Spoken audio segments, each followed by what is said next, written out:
और यह क्वेश्चन हमारा आर्मी जीडी के एग्जाम में एआरओ लखनऊ के 2015 में पूछा गया था। इसमें पूछ क्या रहा है, इसमें पूछ रहा है कि रूसी क्रांति की शुरुआत किस वर्ष हुई थी। और जिसके चार ऑप्शन क्या है, पहला ऑप्शन हमारा है वर्ष 1916, दूसरा है वर्ष 1917, तीसरा है वर्ष 1918 और चौथा क्या है वर्ष 1919। तो इसका सही आंसर कितना होगा, इसका सही आंसर आपका हो जाएगा ऑप्शन नंबर बी हमारा बिल्कुल सही हो जाएगा। यानी रूसी क्रांति की शुरुआत किस वर्ष हुई थी, जो रूसी क्रांति की शुरुआत कब हुई थी, इसकी शुरुआत हुई थी 1917 ईस्वी में इसकी शुरुआत की गई। तो ऑप्शन नंबर बी हमारा बिल्कुल सही हो जाएगा। और इसके बाद जो अगला क्वेश्चन है, क्वेश्चन नंबर 2 आता है। यह क्वेश्चन आपका यारो बनारस के 2012 में पूछा गया था, जिसमें पूछ क्या रहा है कि त्रिकूट का निर्माण निम्न में से किस देश ने किया था। और जिसके चार ऑप्शन क्या दिए गए थे, पहला इटली, दूसरा ऑस्ट्रिया, तीसरा जर्मनी और चौथा क्या ये सभी।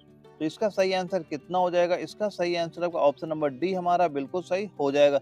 यानी त्रिकूट का निर्माण निम्न में से किस देश ने किया था। जो त्रिकूट निर्माण किसने किया था, इसमें इटली भी शामिल था, ऑस्ट्रिया भी था, जर्मनी था। यानी ये सभी वाला ऑप्शन जो है हमारा बिल्कुल सही हो जाएगा। वहीं दोस्तों जिनका एग्जाम अभी 17 अप्रैल को लगा हुआ, दोस्तों ये सारे क्वेश्चन आप तैयार करते रहना। आप एग्जाम में यहीं से क्वेश्चन देखने को मिल जाएंगे। बस आप ये सारे क्वेश्चन तैयार कर लें, उसके बाद एग्जाम देने जाना। आप एग्जाम में कोई भी क्वेश्चन वहां से बाहर नहीं जाने वाला है। और इसके बाद जो हमारा अगला क्वेश्चन आता है, क्वेश्चन नंबर 3 आता है। इसमें हमसे पूछ रहा है कि किस वेद को भारतीय संगीत का मूल कहा जाता है। और यह क्वेश्चन आपको एआरओ अमेठी के 2016 में पूछा गया था। जिसके चार ऑप्शन क्या दिए गए थे, पहला है यजुर्वेद, दूसरा है ऋग्वेद, तीसरा है अथर्ववेद और चौथा क्या है सामवेद। इसका सही आंसर कितना हो जाएगा, इसका सही आंसर आपका ऑप्शन नंबर डी हमारा बिल्कुल सही हो जाएगा। यानी किस वेद को भारतीय संगीत का मूल कहा जाता है, किसको कहा जाता है, वह सामवेद को कहा जाता है। ऑप्शन नंबर डी हमारा बिल्कुल सही हो जाएगा। और इसके बाद जो हमारा अगला क्वेश्चन आता है, क्वेश्चन नंबर 4 आता है। इसमें पूछ रहा है कि भगवान बुद्ध ने अपना पहला उपदेश कहाँ पर दिया था। और यह क्वेश्चन आपका एआरओ जबलपुर के 2015 के जीडी के एग्जाम में पूछा गया था। जिसके चार ऑप्शन क्या है, पहला है बोध गया, दूसरा है कुशीनगर, तीसरा है श्रावस्ती और चौथा क्या है सारनाथ। तो इसका सही आंसर कितना होगा, इसका सही आंसर आपका ऑप्शन नंबर डी हमारा बिल्कुल सही हो जाएगा। यानी भगवान बुद्ध ने अपना पहला उपदेश कहाँ पर दिया था, पहला उपदेश कहाँ पर दिया था, यह दिया था इन्होंने सारनाथ पे अपना पहला उपदेश दिया था। ऑप्शन नंबर डी इसका बिल्कुल सही हो जाएगा। दोस्तों ये सारे क्वेश्चन नोट करते चलिएगा। और अगला क्वेश्चन हमारा आता है, क्वेश्चन नंबर 5 आता है। इसमें हमसे पूछा गया है कि इंकलाब जिंदाबाद का नारा किसने दिया था। और यह क्वेश्चन आपको एआरओ चंडीगढ़ के 2017 में पूछा गया था। जिसके चार ऑप्शन क्या है, पहला है भगत सिंह, दूसरा है हसरत मोहानी, तीसरा है राम प्रसाद बिस्मिल और चौथा क्या है मोहम्मद इकबाल। तो इसका सही आंसर कितना होगा, इसका सही आंसर आपका ऑप्शन नंबर ए हमारा बिल्कुल सही हो जाएगा। यानी इंकलाब जिंदाबाद का नारा किसने दिया था, यह नारा किसने दिया था, यह नारा भगत सिंह ने दिया था। ऑप्शन नंबर ए हमारा बिल्कुल सही हो जाएगा।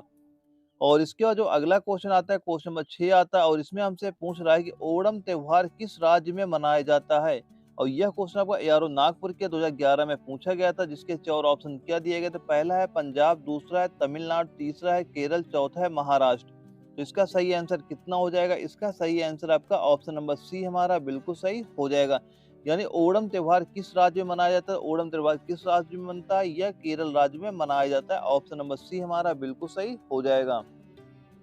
और इसके बाद जो अगला क्वेश्चन आता है, क्वेश्चन नंबर 7 आता है। और इसमें हमसे पूछा गया है कि लोधी वंश का संस्थापक कौन था।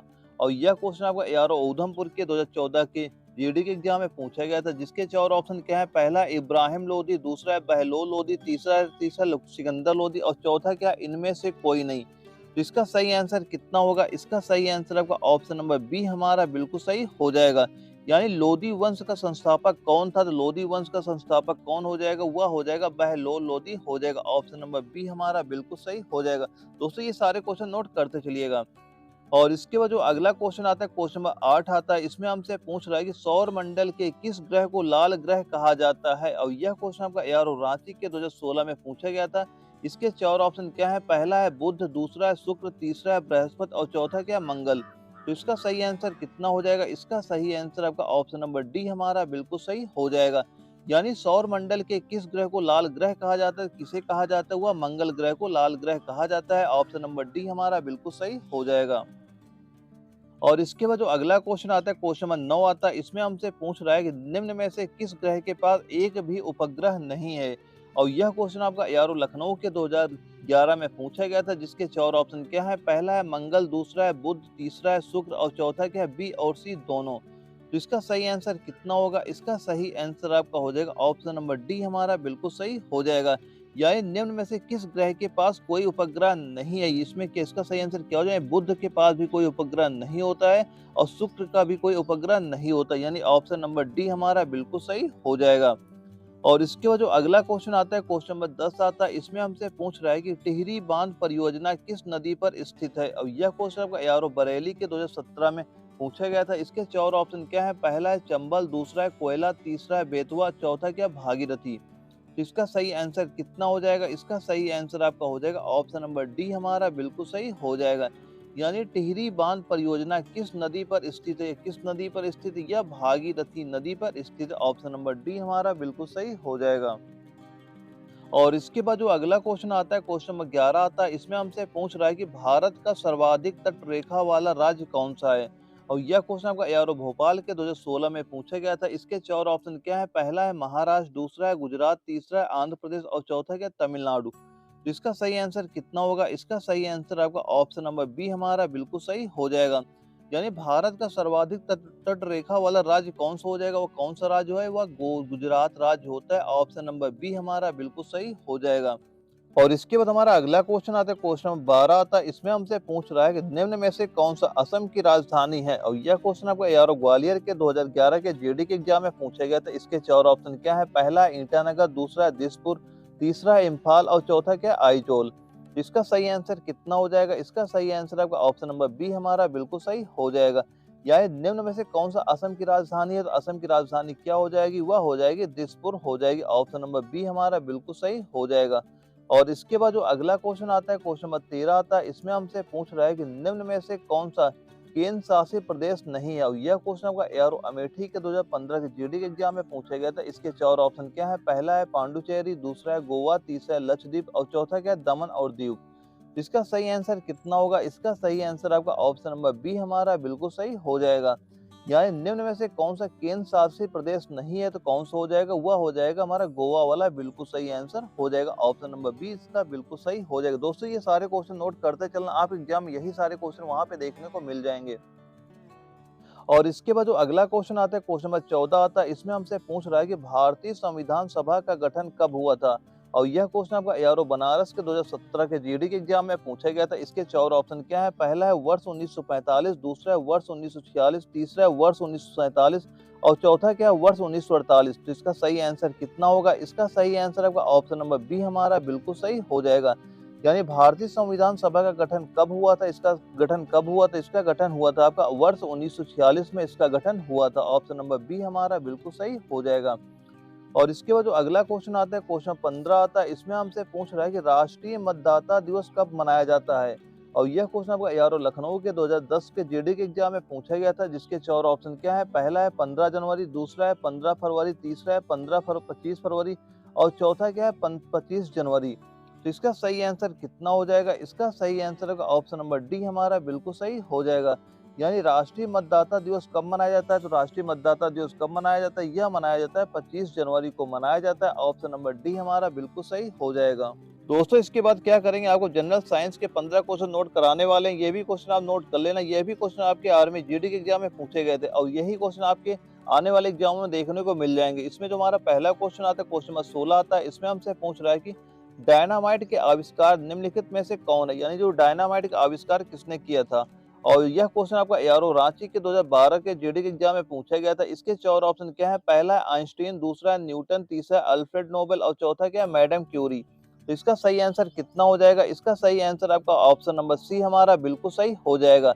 यानी डायनामाइट के आविष्कारक कौन से हो जाएंगे? कौन हो जाएगा? वह हो जाएगा अल्फ्रेड नोबेल, इसके आविष्कारक हो जाएंगे। ऑप्शन नंबर सी हमारा बिल्कुल सही हो जाएगा। और इसके बाद जो अगला क्वेश्चन आता है, क्वेश्चन नंबर 17 आता है, इसमें पूछा गया है कि चिकित्सा व युद्ध में उपयोग के लिए किन किरणों पर नवीनतम अनुसंधान हो रहा है? और यह क्वेश्चन आपका एआरओ भोपाल के 2016 के जीडी के एग्जाम में पूछा गया था। जिसके 4 ऑप्शन क्या है? पहला एक्स किरण, दूसरा है लेजर किरण, तीसरा है गामा किरण और चौथा क्या है? कैथोड किरण। इसका सही आंसर कितना होगा? इसका सही आंसर आपका ऑप्शन नंबर बी हमारा बिल्कुल सही हो जाएगा। यानी चिकित्सा व युद्ध में उपयोग के लिए किन किरणों पर नवीनतम अनुसंधान हो रहा है? किस पे हो रहा है? वह हो रहा है लेजर किरणों पे हो रहा है। ऑप्शन नंबर बी हमारा बिल्कुल सही हो जाएगा।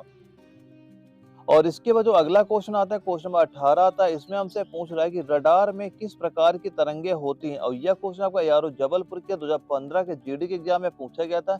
इसके 4 ऑप्शन क्या है? पहला है विद्युत तरंगे, दूसरा है विद्युत चुम्बकीय तरंगे, तीसरा है ध्वनि तरंगे और चौथा क्या? उपरोक्त से कोई नहीं। तो इसका सही आंसर कितना हो जाएगा? इसका सही आंसर आपका ऑप्शन नंबर बी हमारा बिल्कुल सही हो जाएगा।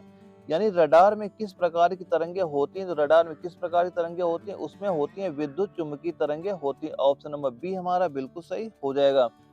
और इसके बाद जो अगला क्वेश्चन आता है, क्वेश्चन नंबर 19 आता है। इसमें हमसे पूछ रहा है कि सूती और ऊनी रेशों में अंतर ज्ञात किया जा सकता है, और यह क्वेश्चन आपका एआरओ पिथौरागढ़ के 2016 के जीडी के एग्जाम में पूछा गया था। इसके 4 ऑप्शन क्या है? पहला है छूकर, दूसरा जलाकर, तीसरा NaOH से क्रिया करा के और चौथा क्या है? HSO से क्रिया करा के। तो इसका सही आंसर कितना होगा? इसका सही आंसर आपका ऑप्शन नंबर बी हमारा बिल्कुल सही हो जाएगा। यानी सूती और ऊनी रेशों में अंतर किया जा सकता है। कैसे किया जा सकता है? वह किया जा सकता है जलाकर, इन्हें इनमें अंतर जाना जा सकता है। ऑप्शन नंबर बी हमारा बिल्कुल सही हो जाएगा। और इसके बाद जो अगला क्वेश्चन आता है, क्वेश्चन नंबर 20 आता है। इसमें हमसे पूछ रहा है कि बर्फ पर दाब बढ़ाने से उसका गलनांक पर क्या प्रभाव पड़ता है, और यह क्वेश्चन आपका एआरओ बनारस के 2012 के जीडी के एग्जाम में पूछा गया था। जिसके 4 ऑप्शन क्या है? पहला है घट जाएगा, दूसरा है बढ़ जाएगा, तीसरा है अपरिवर्तित रहेगा और चौथा क्या है? शून्य हो जाएगा। तो इसका सही आंसर कितना हो जाएगा? इसका सही आंसर आपका ऑप्शन नंबर ए हमारा बिल्कुल सही हो जाएगा। यानी बर्फ पर दाब बढ़ाने से उसका गलनांक क्या होगा? उसका गलनांक क्या हो जाएगा? उसका गलनांक जो होगा वो घट जाएगा। ऑप्शन नंबर ए हमारा बिल्कुल सही हो जाएगा। और इसके बाद जो अगला क्वेश्चन आता है, क्वेश्चन नंबर 21 आता है। इसमें हमसे पूछ रहा है कि संतरे में कौन सा विटामिन अधिक मात्रा में पाया जाता है, और यह क्वेश्चन आपका एआरओ अमेठी के 2013 के जीडी के एग्जाम में पूछा गया था। इसके 4 ऑप्शन क्या है? पहला है विटामिन डी, दूसरा है विटामिन ए, तीसरा है विटामिन सी और चौथा है विटामिन बी। तो इसका सही आंसर कितना हो जाएगा? इसका सही आंसर आपका ऑप्शन नंबर सी हमारा बिल्कुल सही हो जाएगा। यानी संतरे में कौन सा विटामिन अधिक मात्रा में पाया जाता है, तो संतरे में विटामिन जो सी की मात्रा सर्वाधिक होती है। ऑप्शन नंबर सी हमारा बिल्कुल सही हो जाएगा। और इसके बाद जो अगला क्वेश्चन आता है, क्वेश्चन नंबर 22 आता है। इसमें हमसे पूछ रहा है कि एल्यूमीनियम किस खनिज से प्राप्त की जाती है, और यह क्वेश्चन आपका एआरओ ग्वालियर में पूछा गया था। और जिसके 4 ऑप्शन क्या है? पहला है हमारा मोनोनाइट, दूसरा है हमारा एंथ्रासाइट और तीसरा है बॉक्साइट और चौथा क्या है? थोरियम। तो इसका सही आंसर कितना होगा? इसका सही आंसर आपका ऑप्शन नंबर सी हमारा बिल्कुल सही हो जाएगा। यानी एल्यूमीनियम किस खनिज से प्राप्त की जाती है? किस खनिज से प्राप्त होती है? यह जो प्राप्त की जाती है बॉक्साइट से प्राप्त की जाती है। ऑप्शन नंबर सी हमारा बिल्कुल सही हो जाएगा। दोस्तों ये सारे क्वेश्चन मोस्ट इंपॉर्टेंट क्वेश्चन है, आपके एग्जाम में यही सारे क्वेश्चन देखने को मिल जाएंगे। आप ये सारे क्वेश्चन नोट करते चलिएगा। और इसके बाद जो हमारा अगला क्वेश्चन आता है, क्वेश्चन नंबर 23 आता है। और इसमें हमसे पूछ रहा है कि जल में स्थायी कठोरता का कारण क्या होता है, और यह क्वेश्चन आपका यारो भोपाल के 2012 के जीडी के एग्जाम में पूछा गया था। जिसके 4 ऑप्शन क्या है? पहला हमारा मैग्नीशियम कार्बोनेट, दूसरा है कैल्शियम क्लोराइड और तीसरा है जिंक क्लोराइड और चौथा क्या? Calcium bicarbonate. तो इसका सही आंसर कितना हो जाएगा? इसका सही आंसर आपका ऑप्शन नंबर बी हमारा बिल्कुल सही हो जाएगा। यानी जल में स्थायी कठोरता का कारण क्या होता है, तो वह क्या होता है? वह होता है कैल्शियम क्लोराइड होता है। ऑप्शन नंबर बी हमारा बिल्कुल सही हो जाएगा।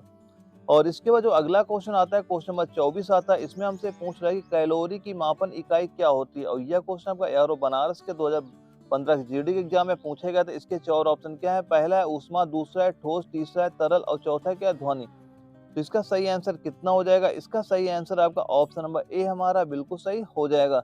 यानी कैलोरी की मापन इकाई क्या होती है? कैलोरी किसका माप करता है? कैलोरी जो होती है वो ऊष्मा का माप करता है। तो ऑप्शन ए हमारा बिल्कुल सही हो जाएगा। और जो हमारा अगला क्वेश्चन आता है, क्वेश्चन नंबर 25 आता है। इसमें हमसे पूछ रहा है कि विद्युत बल्ब का फिलामेंट किसका बना होता है, और यह क्वेश्चन आपका एआरओ उधमपुर के 2011 के जीडी के एग्जाम में पूछा गया था। इसके 4 ऑप्शन क्या है? पहला है क्रोमियम, दूसरा है टंगस्टन, तीसरा है तांबा और चौथा क्या है? जस्ता। इसका सही आंसर कितना होगा? इसका सही आंसर आपका ऑप्शन नंबर बी हमारा बिल्कुल सही हो जाएगा। यानी विद्युत बल्ब का फिलामेंट किसका बना होता है? किसका बना होता है? वह टंगस्टन धातु का बना होता है। ऑप्शन नंबर बी हमारा बिल्कुल सही हो जाएगा। और जो अगला क्वेश्चन आता है, क्वेश्चन नंबर 26 आता है। इसमें हमसे पूछ रहा है कि बायोगैस का मुख्य अवयव क्या है, और यह क्वेश्चन आपका यारो आसाम के 2016 के जीडी के एग्जाम में पूछा गया था। जिसके 4 ऑप्शन क्या है? पहला इथेन, दूसरा अमोनिया, तीसरा मीथेन और चौथा क्या? एथिलीन। इसका सही आंसर कितना होगा? इसका सही आंसर आपका ऑप्शन नंबर सी हमारा बिल्कुल सही हो जाएगा।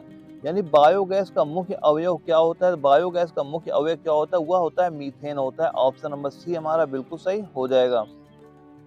और जो अगला क्वेश्चन हमारा क्वेश्चन नंबर 27 आता है। इसमें हमसे पूछ रहा है कि सूखी बर्फ होती है ठोस, और यह क्वेश्चन आपको 2014 के नागपुर में पूछा गया था, जिसके 4 ऑप्शन क्या दिए गए। पहला है कार्बन मोनोऑक्साइड, दूसरा है कार्बन डाइऑक्साइड और तीसरा है सल्फर डाइऑक्साइड और चौथा है हाइड्रोजन पेरोक्साइड।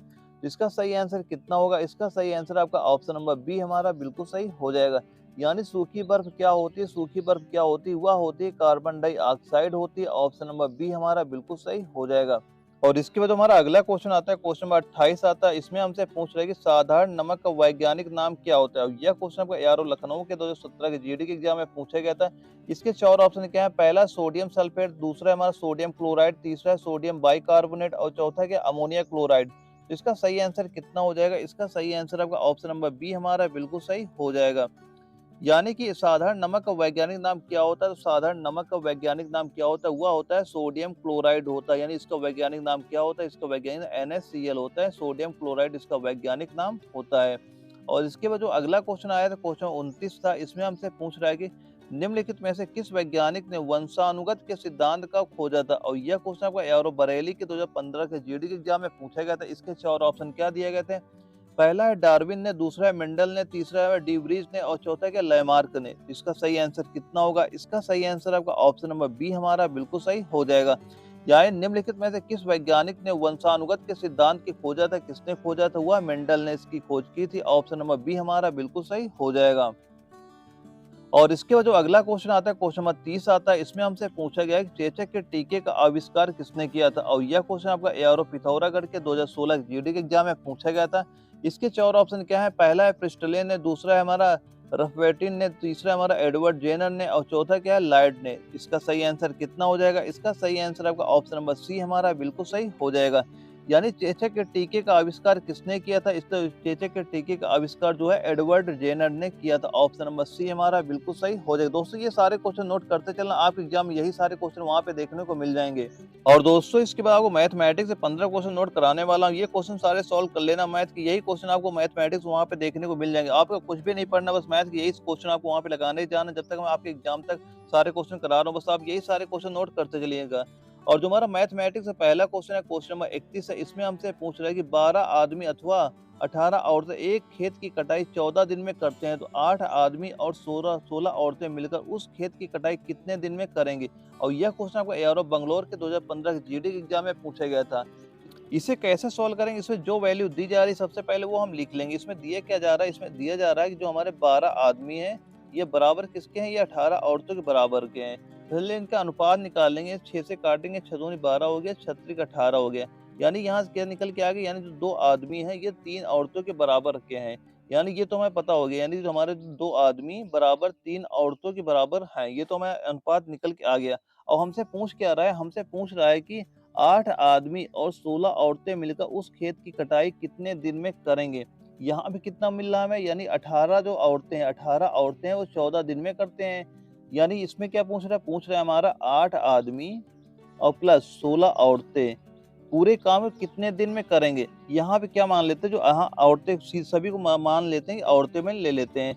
यानी 2 आदमी बराबर 3 औरतें के, तो 8 आदमी बराबर कितने औरतें हो जाएंगी? अगर इधर 4 से हम गुणा करेंगे तो इधर भी 4 से गुणा करेंगे, इधर भी 4 से गुणा कर देंगे, तो यहाँ पे कितना हो गया? 8 आदमी आ गया। इधर कितना हो गया? यानी 12 औरतें। यानी जहाँ 8 आदमी हैं वहां पे हम लिख सकते हैं 12 औरतें। और इधर कितना लिखा है? 16 औरतें। यानी टोटल औरतों की संख्या हो कितने की? टोटल जो औरतें की संख्या कितनी होगी हमारी? 6 2 कितना हो गया? 8 हो गया। और इधर कितना? 1 1 2 हो गया। यानी 28 औरतों का हमसे पूछ रहा है। हमसे कितना पूछ रहा है? 28 औरतों का पूछ रहा है। हमसे पूछ क्या रहा है? 28 औरतें अगर काम करती हैं तो पूरे काम में कितने दिन में समाप्त करेंगी। और इसमें क्या दिया जा रहा है? इसमें दे रहा है कि 18 औरतें 14 दिन में काम को समाप्त करती हैं। यानी कि 18 औरतें जो हैं वो काम को करती खत्म 14 दिन में। एक औरत कितने दिन में काम को खत्म करेगी? वह खत्म करेगी 14 गुणे 18। तो 28 औरतें अगर आ जाएंगी पूरे काम कितने समय में समाप्त करेंगी? वह समाप्त करेंगी 14 गुणे 18 बटे हो जाएगा हमारा 28। जो कटरा काट लेंगे यहाँ से, 14 से 14 काटेंगे, 14 दूनी 28 हो गया, 2 से 2 इसे काटेंगे, कितना आ गया? 9 आ गया। यानी कि जो 28 औरतें हैं पूरे काम को अगर करेंगी कितना समय लेंगी? वो 9 दिन का समय लेंगी। तो ऑप्शन नंबर डी हमारा बिल्कुल सही हो जाएगा। दोस्तों आपको ये सारे क्वेश्चन ऐसे ही सॉल्व करने हैं। आपको वहाँ पे जब जीडी एग्जाम देने जाएंगे मैथमेटिक्स, बस आपको यही सारे क्वेश्चन नोट कर लेना। और जब भी आपका पेपर लगता है बस यही क्वेश्चन आप तैयार करके जाना, आप एग्जाम में इसी तरह क्वेश्चन वहाँ पे देखने को मिल जाएँगे। और इसके बाद जो हमारा अगला क्वेश्चन मैथमेटिक्स आया था, क्वेश्चन नंबर 32 आया था, इसमें हमसे पूछा गया वर्गमूल क्या होता है? इसमें केवल क्या है, डिजिट जो है काफ़ी बड़ी दे दी गई है, लेकिन वर्गमूल तो निकालना आप सभी को आता है, ये क्वेश्चन आप सॉल्व कर लीजिएगा। वर्गमूल निकालते कैसे, मैं आपको बेसिक बता देता हूँ। जैसे मान लो किसी ने हमसे पूछ लिया कि 16 का वर्गमूल बताओ, 16 का वर्गमूल कैसे हम लोग निकालते थे? सबसे क्या करते, छोटी संख्या गुणा करो, तो यहाँ से कितना आएगा, यहाँ से करेंगे यानी भाग करोगे कितना आएगा, 8 हो गया। फिर 2 से करेंगे, यहाँ से 2 से 4 आ जाता है, फिर 2 से करते हैं 2 आ जाता है, फिर 2 से करते हैं 1 आ जाए। इसे हम तब तक करते हैं जबकि यहाँ पे हमारा 1 ना आ जाए। उसके बाद वर्गमूल पूछ रहा है, 2-2 का हम जोड़ा बना लेते हैं, यानी एक जोड़ा ये बनता है, एक जोड़ा ये बनता है, और दोनों का 1-1 ले लेते हैं, 2 इसका ले लेंगे और 2 इसका ले लेंगे। तो कितना हो जाएगा हमारा, 4 हो गया। ऐसे हम वर्गमूल निकालते हैं। वैसे ही आप इस संख्या का वर्गमूल निकालना। अगर आपको कोई प्रॉब्लम आती है वर्गमूल निकालने की, तो आप हमें कमेंट बॉक्स में करना, इसका पूरा सॉल्यूशन बता देंगे कैसे इसका वर्गमूल निकालते हैं। और इसके बाद जो हमारा अगला क्वेश्चन आता है, क्वेश्चन नंबर 33 आता है, और इसमें हमसे पूछ रहा है कि एक कार 54 किलोमीटर प्रति घंटे की चाल से जा रही है, तो कार की चाल मीटर पर सेकंड में क्या होगी? और यह क्वेश्चन आपका एआरओ ग्वालियर के 2016 के जीडी के एग्जाम में पूछा गया था। तो इसे कैसे सॉल्व करेंगे? इसमें दे क्या रहा है, इसमें दे रहा है हमारा कि जो चाल दी जा रही है 54 किलोमीटर प्रति घंटा दी जा रही है, और इसे हमें बदलना किसमें है, मीटर पर सेकंड में। तो मीटर पर सेकंड कैसे बदलते हैं, इसे हम गुणा कर देंगे कितने से, 5/18 से इसे क्या कर दोगे, गुणा। तो इसे काटो, कितना आ जाएगा, 18 छट्टी 18 54 हो गए, यहाँ पे 3 गुणे 5 कितना हो जाएगा, वह हो जाएगा हमारा 15 मीटर पर सेकंड हो जाएगा। यही हमारा आंसर हो जाएगा, यानी कि ऑप्शन नंबर सी हमारा बिल्कुल सही हो जाएगा। और इसके बाद जो अगला क्वेश्चन आता है, क्वेश्चन नंबर 34 आता है, इसमें हमसे क्या पूछ रहा है, इसमें पूछ रहा है कि 8 आदमी किसी काम को 15 दिन में करते हैं, तो उसी काम को 20 आदमी कितने दिन में करेंगे? तो इसे कैसे सॉल्व करेंगे? इसमें जो वैल्यू दी जा रही है, सिंपल सा आपको वैसे-वैसे लिखते चलना है। यानी इसमें दे रहा है कि 8 आदमी किसी काम को करते हैं 15 दिन में, ठीक है? और उसके बाद क्या पूछ रहा है, उसी काम को 20 आदमी, अब 20 अब आदमी कितने, 20 हो गए, कितने दिन में करेंगे? मान लिया x दिन में करेंगे, तो हमें x की वैल्यू निकालनी है, तो कैसे निकालेंगे? इसको हम इधर भेज देंगे, इतना इधर कितना हो जाएगा, 8 गुणे इधर हो जाएगा 15 और बटे कर देंगे 20। 5 से काटो, 5 चौको 20 हो जाएगा, 5 त्रिक 15 हो जाएगा, 4 से काटो, 4 दूनी 8 हो जाएगा। अब इधर कितना हो जाएगा, 2 गुणे 3 कितना हो जाएगा, ये 6। यानी कितने दिन में काम करेंगे, ये करेंगे या टोटल काम को 6 दिन में, जो कि हमारा ऑप्शन में नहीं है, तो हमारा ऑप्शन नंबर डी यानी इनमें से कोई नहीं वाला बिल्कुल सही हो जाएगा। दोस्तों ये सारे क्वेश्चन आपको इसी तरह से सॉल्व करने हैं।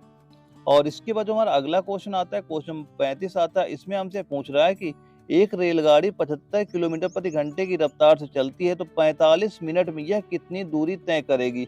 सबसे पहले हम जान लेते हैं सूत्र क्या होता है। सूत्र होता है चाल बराबर क्या होता है हमारा, चाल बराबर होता है हमारा दूरी बटे समय होता है। चाल बराबर क्या होता है हमारा, दूरी बटे समय होता है। हमसे पूछ क्या रहा है, दूरी क्या ज्ञात करो, या दूरी ज्ञात करो, तो दूरी बराबर कितना हो जाएगा, दूरी बराबर हमारा क्या हो जाएगा, चाल गुणे समय, हमारा क्या हो जाएगा, दूरी बराबर के हो जाएगा। तो चाल गुणे समय निकाल लेंगे, यहाँ से दूरी निकल आएगा। इसमें चाल कितनी दी जा रही है, चाल दी जा रही है हमारे 75 किलोमीटर प्रति घंटा, और इसमें किलोमीटर नंबर से दूरी किसमें निकल के आ रही है, दूरी जो निकल के आ रही है वो किलोमीटर में दूरी निकल के आ रही है। लेकिन इसमें जो समय कितना दिया जा रहा है, समय तो दिया जा रहा है, या मिनट में दिया जा रहा है। तो इसे क्या बदल देंगे, घंटे में, यानी इधर मिनट कितना है, 45 मिनट है, घंटे बदलेंगे, क्या करेंगे, 60 से कर देंगे भाग। तो इसे हम गुणा काटेंगे पाटेंगे, यहाँ से हमारे क्या निकल के आए, जो हमारी दूरी है, दूरी निकल आएगी। इसे काटो, सिंपल से किससे कट रहा है, मान लो 5 से काट दो, 5 से काटो कितना हो गया, 5 1 के 5 हो जाएगा, 5 दूनी 10 हो जाएगा, इधर 5 काट 5 9 45। अब 3 से काट दो इसे, ये 3 चौक 12 हो गया, इधर ये 3 त्रिक का 9 हो गया यहाँ पे। और इसमें तो अब देखते हैं कि किस संख्या से कट रहा है। अब इसे 3 से गुणा करेंगे, कितना हो जाएगा यहाँ पे, 5 त्रिक 15 5, हासिला 1 7 21 21 से 1 22, और बटे करेंगे, बटे कितना है, बटे 4 है। अब इसे काटो, कितने बार जाएगा ये, काटो 4 पंचे 20, और 2 इधर आ गया, यानी 25 हो गया, ठीक है, 4 छंग 24 56। ये देखते हैं, ये केवल जो ये 5 6 आ गए, 5 6 केवल एक ही ऑप्शन दिख रहा है हमें, तो यहाँ से सीधा क्या मार देंगे, ऑप्शन नंबर डी हमारा बिल्कुल सही हो जाएगा। दोस्तों आपको यहाँ जब भी आपको मैथ के पेपर वहाँ सॉल्व करते हैं, आपको इसी तरह सॉल्व करना है, तभी आपको वहाँ पे टाइम बच पाएगा। सारे जो ऑप्शन दिए रहते हैं, आपको ऑप्शन भी वहाँ पे देखते रहना, उसी हिसाब से अपने मैथमेटिक्स को सोल्यूशन करना है वहाँ पे, तभी आपको वहाँ पे जो टाइम होता है वो टाइम बच पाएगा आपको वहाँ पे। इसके बाद हमारा अगला क्वेश्चन आता है, क्वेश्चन नंबर 36 आता है, इसमें हमसे पूछ रहा है कि 3x + 17 = 32 है, तो x के मान निकालो। इसे कैसे निकालेंगे, और यह क्वेश्चन आपको एआरओ भोपाल के 2016 के जीडी के एग्जाम में पूछा गया। इसे कैसे सॉल्व करेंगे, इसमें क्या दिया जा रहा है, दिया जा रहा है 3x + 17 बराबर किसके दिया जा रहा है, 32 के। तो x की वैल्यू हमसे पूछ रहा है कि x की वैल्यू कितनी हो जाएगी। यहाँ से 3x बराबर कितना हो जाएगा, इसे हम 17 इधर भेजेंगे, क्या घट जाएगा, इधर 32 से 17 घटाओ कितना आ जाएगा, 7 में 12 घटेगा कितना हो गया, यहाँ पे हो गया तुम्हारा 5 आ गया, 2 में 1 घट गया कितना 1 आ गया। तो x बराबर कितना हो जाएगा, तो x की वैल्यू कितनी आ रही, बटे 3 कर देंगे, इसके काटो कितना आ गया, यहाँ पे 5 आ गया। तो x की वैल्यू कितना निकल के आ गया, ऑप्शन नंबर ए हमारा बिल्कुल सही हो जाएगा। और इसके बाद जो हमारा अगला क्वेश्चन आता है, क्वेश्चन नंबर 37 आता है, और इसमें क्या पूछ रहा है कि एक साइकिल को 360 रुपए में बेचने पर 10% की हानि होती है, तो उस साइकिल को कितने में बेचा जाए कि 10% का लाभ हो। देखो टोटल परसेंटेज क्या होता है हमारा, टोटल परसेंटेज जो हमारा होता है वो 100% होता है। अगर हम 10% की हानि पे बेचेंगे कितने में बेचेंगे, इसे 90% बेचेंगे। अगर 10% का लाभ लेना है कितने में बेचेंगे, हम 110 पे बेचेंगे जाके। लेकिन इसमें दिया क्या जा रहा है, हमें दिया जा रहा है यानी 10% क्या, 360 बेच रहा है, 10% की हानि हो रही है, यानी 90% अगर हमने बेचा है तो 360 पे बेचा है यहाँ पे। तो जीरो से जीरो काट दो, 9 से 9 काटो कितना आ जाएगा, 4 आ गया। यानी 1% बराबर कितने की वैल्यू निकल के आ गई, 1% हमारा 4 निकल के आ गया यहाँ पे। अब फिर क्या पूछ रहा है कि अगर उसे 10% का लाभ लिया जाए, अब 10% का लाभ लेंगे तो कितने बेचेंगे, उसे हम बेचेंगे 110% बेचेंगे जाके। और यहाँ पे हमारा 1% बराबर का 4 क्या है, तो 110% का कितना हो जाएगा, 110 गुणे सिंपल से 4 से गुणा कर दूंगे, यहाँ पे कितना आ जाएगा, 4 शून्य शून्य, 4 इक्के 4 और 4 इक्के 4, 440 आ जाए। 440 में अगर हम इस वस्तु को बेचेंगे तो हमें 10% का लाभ होगा।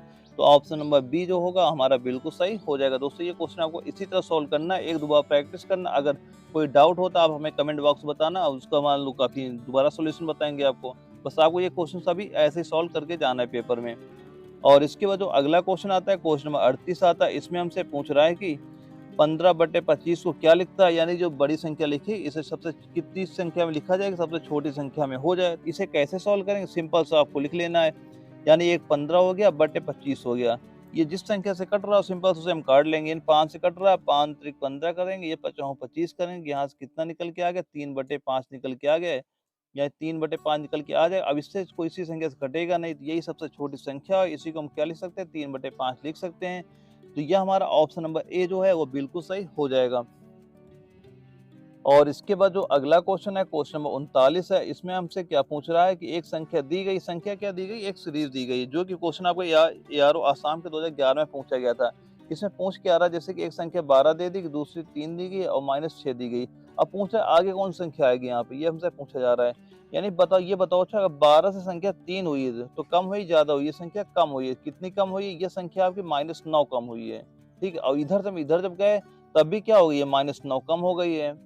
अब अगर इधर से इधर जाएँगे फिर क्या करेंगे, -9 कम कर देंगे, यानी एक ये -6 हो गया और इधर का -9 हो गया, और -6 और -9 कितना हो जाएगा हमारा, -6 और -9 हमारा हो जाएगा -15, यानी ऑप्शन नंबर बी जो है हमारा बिल्कुल सही हो जाएगा। ये क्वेश्चन आपको ऐसे ही लिखना है, ये क्वेश्चन आपका सीरीज जैसा क्वेश्चन आ गया है इसमें, और जो कि क्वेश्चन आपका एआरओ आसाम में पूछा गया था। और इसके बाद जो अगला क्वेश्चन आता है, क्वेश्चन नंबर 40 आता है, इसमें हमसे क्या पूछ रहा है कि एक आदमी यानी कि 2.5 किलोमीटर 10 मिनट में पूरा करता है, उसकी चाल किलोमीटर प्रति घंटा में क्या होगी। और चाल बराबर होता क्या है, चाल बराबर क्या होता है, चाल बराबर हमारा क्या होता है, दूरी बटे समय होता है। चाल बराबर क्या होता है हमारा, दूरी बटे समय होता है।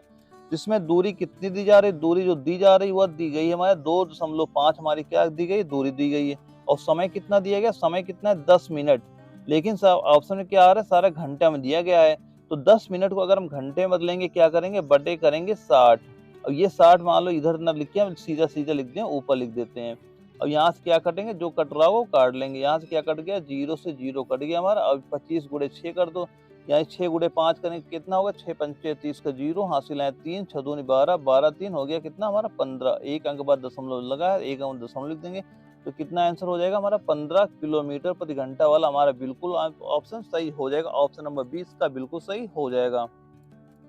और इसके बाद जो अगला क्वेश्चन आता है, क्वेश्चन नंबर 41 आता है, इसमें हमसे पूछ रहा है कि एक रेलगाड़ी 36 किलोमीटर प्रति घंटा की चाल से एक खड़े व्यक्ति को 8 सेकंड से पार करते, रेलगाड़ी की लंबाई क्या होगी। लंबाई मतलब पूछ रहा है दूरी क्या होगी, तो दूरी बराबर कितना हो जाएगा, दूरी बराबर हो जाएगा चाल गुणे समय, ये हमारा यहाँ से क्या निकालेंगे, दूरी। और आंसर आ किस में रहा है, मीटर में, तो सभी को चेंज किस में कर लेंगे, मीटर में। और इसमें जो हमारी चाल दी जा रही है, चाल को किसमें चेंज कर लेंगे, इसे चेंज कर लेंगे मीटर पर सेकंड में। तो कैसे चेंज करेंगे, यानी जो चाल दी गई 36 किलोमीटर प्रति घंटा, इसे गुणा कर देंगे 5/18 से, ये हो जाएगा मीटर पर सेकंड। और उसके बाद क्या करेंगे, समय से कर देंगे गुणा। यहाँ जब समय से गुणा करेंगे, इस टोटल आप गुणा करके सॉल्व करेंगे, यहाँ से हमारा क्या निकल के आ जाएगी, यहाँ से हमारा दूरी निकल के आ जाएगी। अब इसे काट दो, यहाँ काटेंगे कितना हो गया, 18 दूना 36 हो गया, ये 5 दूना 10 हो गया, 10 गुणे 8 कितना हो जाएगा हमारा, हो जाएगा 80। यानी यहाँ से मैं दूरी कह दो या तो रेलगाड़ी लंबाई कह लो, बात एक ही होगी। रेलगाड़ी लंबाई कितनी निकल के आ जाएगी, वो निकल के आ जाएगी 80 मीटर। यानी ऑप्शन नंबर डी हमारा बिल्कुल सही हो जाएगा। और अगला क्वेश्चन हमारा आता है, क्वेश्चन नंबर 42 आता है, और इसमें हमसे क्या पूछ रहा है कि 5000 का 10% वार्षिक साधारण ब्याज की दर से 2 वर्ष का साधारण ब्याज कितना होगा। और यह क्वेश्चन आपका यारो बनारस के 2015 में पूछा गया था। इसे कैसे सॉल्व करेंगे, इसमें पूछ क्या रहा, साधारण ब्याज। तो साधारण ब्याज का सूत्र क्या होता है, वह होता है हमारा मूलधन गुणे दर गुणे समय और बटे 100 करते हैं, यहाँ से क्या निकल के आ जाता है, हमारा साधारण ब्याज निकल के आ जाता है। तो सिंपल जो वैल्यू दी गई उसे हम पुट कर लेंगे यहाँ पे। यानी 5000 का मूलधन कितना है, 5000, तो 5000 गुणे दर कितनी दी गई, 10%, गुणे समय कितना, बटे 2 गुणे 2, और बटे क्या कर देंगे 100। यानी 2 जीरो से 2 जीरो हमारे कट गए। अब गुणा करो कितना हो जाएगा, यानी 5 दूना 10, 1 जीरो ये हो गया और 1 जीरो ये हो गया। तो यहाँ से कितना है, साधारण ब्याज कितना निकल के आ गया, हमारा साधारण ब्याज जो निकल के आ गया वह 1000 निकल के आ गया। ऑप्शन नंबर बी हमारा बिल्कुल सही हो जाएगा। ये क्वेश्चन आपको इसी तरह से सॉल्व करना है वहां पे। और जो अगला क्वेश्चन आता है, क्वेश्चन नंबर 43, इसमें हमसे क्या पूछ रहा है, ये सेम टू सेम वैसे ही क्वेश्चन है, इसे सॉल्व करिएगा आप। लेकिन मैं सिंपल से बता दूं जल्दी जल्दी कैसे सॉल्व करेंगे। यानी 720 का 5% वार्षिक ब्याज की दर से 2 वर्ष का साधारण ब्याज कितना होगा। और यह क्वेश्चन आपका यार जोधपुर के 2011 में पूछा गया था। तो कैसे लिखेंगे, जो मूलधन कितना हो गया हमारा, 720 दिया गया है, और दर कितनी दी गई, दर दी गई है 5%, और समय दिया गया 2 वर्ष, और बटे क्या कर देंगे 100 कर देंगे, जीरो से जीरो काट देंगे। इसे सॉल्व करिएगा, इधर कितना 5 दूनी 10 हो गया, यानी ये भी मान लो इधर से जीरो कट गया। यहाँ कितना बच रहा है, यहाँ बच रहा है हमारा 72। यानी जो साधारण ब्याज कितना निकल के आया, यानी सिंपल इंटर जो निकल के आ गया वो 72 रुपए निकल के आ जाएगा। यानी ऑप्शन नंबर बी हमारा बिल्कुल सही हो जाएगा। और इसके बाद जो अगला क्वेश्चन आता है, क्वेश्चन नंबर 44 आता है। इसमें क्या पूछ रहा है, निम्न में से क्या 12 का वर्ग है। 12 का वर्ग क्या होता है, यानी 12 का वर्ग हमसे पूछ रहा है, यानी 12 गुणे 12, इसे 2 बार गुणा करके सॉल्व कर लिया। 12 का वर्ग कितना होता है, वो 144 होता है। तो यहाँ पे कितना सही हो जाएगा हमारा, ऑप्शन नंबर सी जो दिया गया वो हमारा बिल्कुल सही हो जाएगा आपका। और इसके बाद जो अगला क्वेश्चन आ रहा है, क्वेश्चन नंबर 45 आ रहा है। इसमें हमसे क्या पूछ रहा है कि 480 सेब में 20% सेब खराब हो गए हैं, तो अच्छे सेबों की संख्या ज्ञात करें। यही टोटल परसेंट होता है कितना, हमारा टोटल परसेंट हमारा होता है 100% होता है। और इसमें हमसे पूछ क्या रहा है, 480 सेब में 20% सेब खराब हो गए, यानी 100% की वैल्यू कितनी बराबर दी गई, वह दी गई है हमारी 480 के। अब 20% सेब खराब हो गए। अब ये बताओ, अगर 100% हमारा 480 के 20% खराब हो गए, बचे कितने, वो 80% बचे यहाँ पे। अगर 100% 480 के, तो 1% कितने बराबर हो जाएगा, यानी 1% कितने बराबर हो जाएगा, वह हो जाएगा हमारा 480 बटे 100। और हमें पूछ रहा है हमसे 80% पूछ रहा है, 20% खराब ही हो गए हैं। तो गुणे क्या कर देंगे, 80 कर देंगे यहाँ से। और 2 जीरो हमारे कट गए ये। अब इसे गुणा कर दो, यहाँ कितना गुणा करो, 8 से गुणा करो, 8 64 के 4 हासिल आए 6, 8 चौक 32, 32 से कितना हो जाएगा, 38 हो जाएगा हमारा। तो कितने सेब हमारे बच रहे हैं, वो बच रहे हैं 384 सेब हमारे सेब बच रहे हैं। ऑप्शन नंबर सी हमारा बिल्कुल सही हो जाएगा। दोस्तों ये सारे क्वेश्चन ऐसे ही नोट करिएगा। और दोस्तों इसके बाद आपको रीजनिंग के 5 क्वेश्चन सॉल्व कराने वाला हूँ, जो कि आपके आर्मी जीडी के एग्जाम में पूछे जाते हैं। ये भी क्वेश्चन आपके आर्मी जीडी के एग्जाम में पूछे गए, आपको ये सारे क्वेश्चन नोट करते चलना वहाँ पे। और जो हमारा रीजनिंग का पहला क्वेश्चन है, इसमें क्या पूछ रहा है, इसमें हमसे पूछ रहा है निम्न रिक्त कूट संख्या क्या होगी। यानी कि एक मान लो सीरीज दी गई, उसमें हमसे पूछा गया, यानी कि अगर हम b बराबर 8 लिखते हैं, तो ये बताओ हम d बराबर कितना लिखेंगे। d बराबर हमसे पूछ रहा है, तो b बराबर 8 कैसे हुआ होगा। अगर जो वर्णमाला होती है उसमें अगर काउंट करते हैं a b c d, यानी हम अगर लिख के दिखा देते हैं, अगर a हो गया b हो गया, b किस नंबर पे आता है, b हमारा आता है इसे ये 1 नंबर पे आ गया, ये 2 नंबर पे आ रहा है। तो यानी अगर b बराबर 2 है, 2 बराबर 8 हो गया, ये 8 कैसे हुआ होगा, यानी इसको हमने घन किया होगा तभी 8 हुआ होगा। तो वैसे ये d किस नंबर पे आएगा, d हमारा a b c d हमारा आ रहा है 4 नंबर पे आ रहा है। इसको भी हम क्या करेंगे, जैसे हम इसका क्या करेंगे, घन करेंगे कितना हो जाएगा, यानी 4 गुणे 4 गुणे 4 करेंगे, 4 चौक 16, 16 चौके कितना आ जाएगा, 16 चौके यहाँ से हमारा 64 हो जाएगा। तो ऑप्शन नंबर कौन सा हमारा सही हो जाएगा, ऑप्शन नंबर ए हमारा बिल्कुल सही हो जाएगा आपका। आपको ये क्वेश्चन इसी तरह के सॉल्व करना है वहां पे। और इसके बाद जो हमारा अगला क्वेश्चन आता है, क्वेश्चन नंबर 47 आता है। इसमें हमसे पूछ रहा है कि ए बी बराबर सी के है, तो ई एफ बराबर के है, तो आई जी बराबर कितना हो जाएगा। और सेम वैसा ही सवाल ये भी दिया गया, जो कि ये क्वेश्चन आपका एआरओ बरेली के 2015 के जीडी के एग्जाम में पूछा गया था। इसे कैसे सॉल्व करेंगे, इसे कैसे सॉल्व करेंगे, इसमें देखो क्या दिया जा रहा है, यानी ए बी, ए अगर वो ऐसे निकालते हैं, ए 1 नंबर पे आता है, बी 2 नंबर पे आता है, बी किस नंबर पे आता है, 2 नंबर पे आता है, और ये बराबर दिया किसके गया है, ये बराबर हमारा किसके दिया गया है, सी के, और सी बराबर किस नंबर पे आता है, 3 नंबर पे। अगर इसको इसे काउंट कर दो, 1 2 कितना बराबर हो गया, 3 बराबर हो गया। और सेम ऐसे इसका दिया गया है, यानी कि ई और मान लो एफ बराबर किसके दे रहा है, बराबर कर रहा है के। ई बराबर कितना होता है, 5 होता है, एफ बराबर क्या होता है, 6 होता है, के कितना होता है, के बराबर हमारा 11 होता है। ठीक, के किसके बाद 11 होता है, इसको जोड़ा ही तो गया है यहाँ पे, अगर इन दोनों को जोड़ते हैं यहाँ पे 11 हो गया यहाँ पे।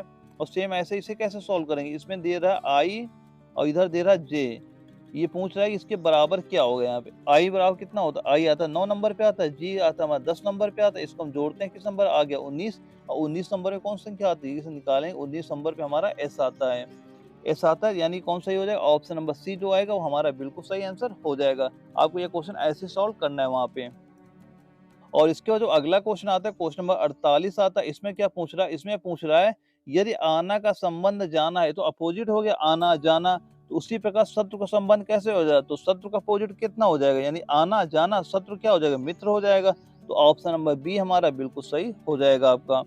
और इसके बाद जो अगला क्वेश्चन आता है, क्वेश्चन देखो ये क्वेश्चन आपका आया था एरो, यहाँ पे जो ये फतेहगढ़ आता है, फतेहगढ़ में ये क्वेश्चन आपसे पूछा गया था, लेकिन ये क्वेश्चन मिसप्रिंट है था, वहाँ भी क्वेश्चन मिसप्रिंट है, मैंने केवल क्वेश्चन ऐसे ले आया कि आप देख लीजिए, आपका जो रिलेशन का आता है वहाँ का एक क्वेश्चन हमेशा आता है आपका जीडी एग्जाम में, आप जब भी तैयारी करना तो ये जो आपका रिलेशन वाले क्वेश्चन आते हैं वो अभी तैयार कर लेना।